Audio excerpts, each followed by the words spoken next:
Hello guys, ito po yung insulin plant. Yan, sa hindi nakakakilala sa insulin. Ito ay ang insulin plant. Ito po ay gamot sa diabetes.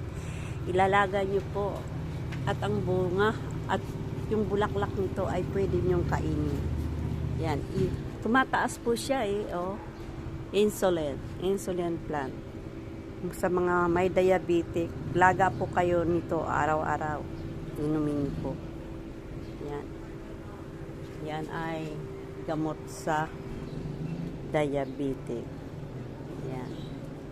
Ito po ang isa sa aking gamot. Pag kumain ako ng matamis, ang bulaklak nito ay kinakain ko.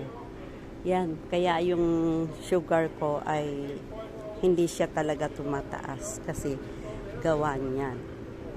Yan. Yan. Thank you. Thank you for watching. God bless all.